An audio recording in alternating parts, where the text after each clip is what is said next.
Hello दोस्तों, स्वागत है आपका मेरे YouTube चैनल पर। आज की कहानी का शीर्षक है खतरनाक शेर का बड़ा खुलासा, ऊंट की आगमन से जंगल में हलचल की कहानी। आइए शुरू करते हैं आज की कहानी। एक घना जंगल था जहां एक खतरनाक शेर रहता था।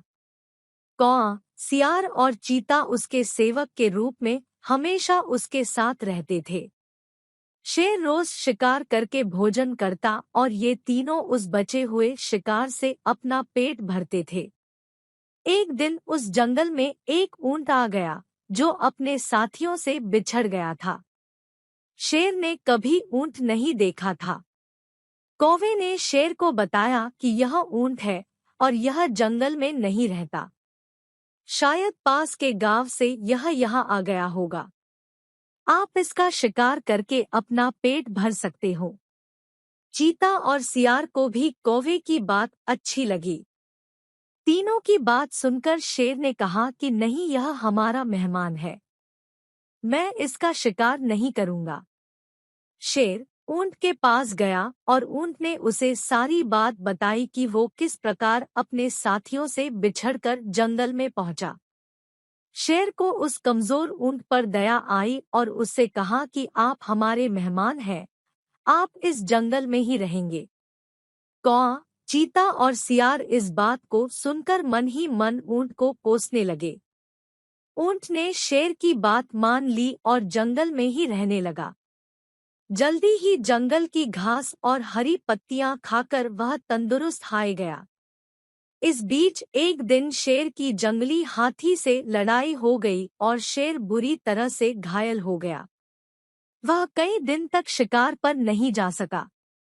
शिकार न करने पर शेर और उस पर निर्भर कौआ, चीता व सियार कमजोर होने लगे। जब कई दिनों तक उन्हें कुछ भी खाने को नहीं मिला तो सियार ने शेर से कहा कि महाराज, आप बहुत कमजोर हाय गए हैं और अगर आपने शिकार नहीं किया तो हालत और ज्यादा खराब हो सकती है। इस पर शेर ने कहा कि मैं इतना कमजोर हो गया हूँ कि अब कहीं भी जाकर शिकार नहीं कर सकता। अगर तुम लोग किसी जानवर को यहाँ लेकर आओ तो उसका शिकार करके मैं अपना और तुम तीनों का पेट भर सकता हूँ। इतना सुनते ही सियार ने तपाक से कहा कि महाराज, अगर आप चाहें तो हम ऊंट को यहाँ लेकर आ सकते हैं, आप उसका शिकार कर लीजिए।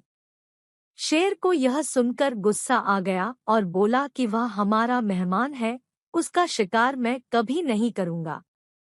सियार ने पूछा कि महाराज, अगर वो स्वयं आपके सामने खुद को समर्पित कर दे तो? शेर ने कहा, तब तो मैं उसे खा सकता हूँ। फिर सियार ने कौवे और चीते के साथ मिलकर एक योजना बनाई और ऊंट के पास जाकर बोलने लगा कि हमारे महाराज बहुत कमजोर हो गए हैं, उन्होंने कितने दिनों से कुछ नहीं खाया है। अगर महाराज हमें भी खाना चाहें तो मैं खुद को उनके सामने समर्पित कर दूंगा। सियार की बात सुनकर कौआ, चीता और ऊंट भी बोलने लगे कि मैं भी महाराज का भोजन बनने के लिए तैयार हूँ।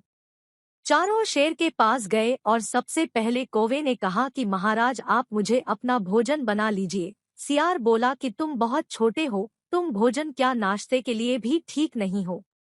फिर चीता बोला कि महाराज, आप मुझे खा जाइए। तब सियार ने कहा कि अगर तुम मर जाओगे तो शेर का सेनापति कौन होगा। फिर सियार ने खुद को समर्पित कर दिया। तब कौआ और चीता बोले कि तुम्हारे बाद महाराज का सलाहकार कौन बनेगा। जब तीनों को शेर ने नहीं खाया तब ऊंट ने भी सोचा कि महाराज मुझे भी नहीं खाएंगे क्योंकि मैं तो उनका मेहमान हूँ। यह सोचकर वाये भी बोलने लगा कि महाराज, आप मुझे अपना भोजन बना लो। इतना सुनते ही शेर, चीता और सियार उस पर झपट पड़े।